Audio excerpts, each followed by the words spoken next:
Body language. One of the easiest ways to analyze other people is to look at their body language. How a person holds themselves, moves, and even speaks can tell you a lot about them. Everyone has plenty of variation between their mannerisms, and there is no exact way to tell what makes up a person. There are still many similar indications among groups of people that can give you a deep insight into how someone functions. It's not easy because it starts with becoming aware of your own body language.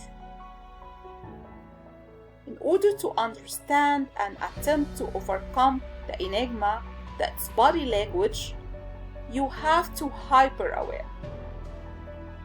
In Book 1, we took you through the process of becoming aware of your thoughts and where they might come from.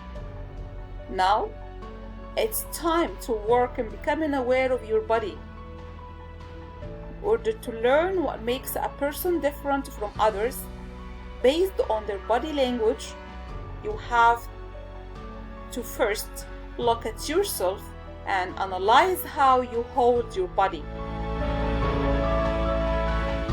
Some people might be more aware of their movements than they are about their thoughts. Women are likely going to be more aware of their bodies and the space they take up, mostly because the patriarchal society we grew up in. Everyone still might find difficulty in confronting the way they hold their body. You can lose focus while trying to maintain awareness, becoming too insecure with your own body and movements.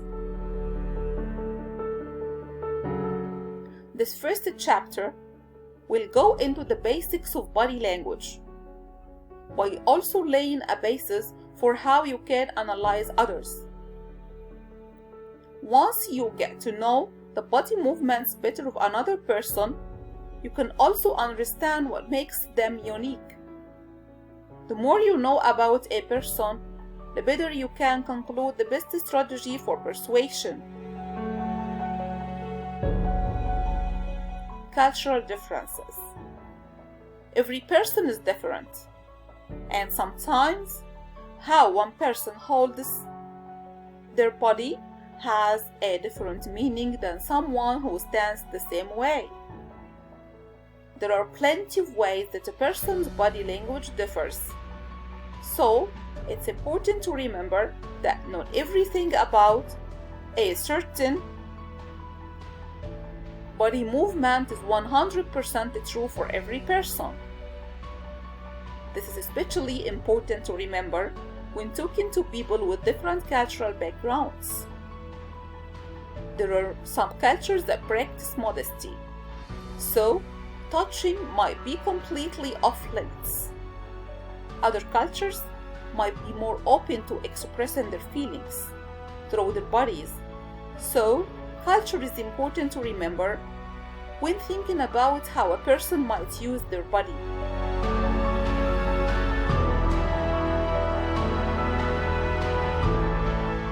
Studying others' movements. Once you become more aware of body movements and what they might represent, you can start studying them when interacting with different people. Everyone you come in contact with uses their body to represent different things. Some people are closed off, and others might be more open. There are some small differences you could tell. You could tell just by observing someone's body language. When studying other people and yourself, it's important to try and act naturally as well. It can be easy to become hyper-aware of your movements. But know what you don't have to hold your body a certain way. Not everyone is as aware of body movements as others might be. So, at the end of the day, don't look into your own movements too much.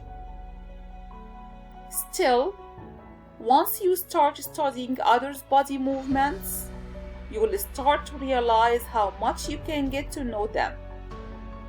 Certain things might all start to make sense after meeting a variety of individuals. You might notice that one of your friends is rather pretentious in the way they hold themselves or talk. Other friends might show how insecure they are with themselves, even though you thought they have been incredibly confident since you had known them.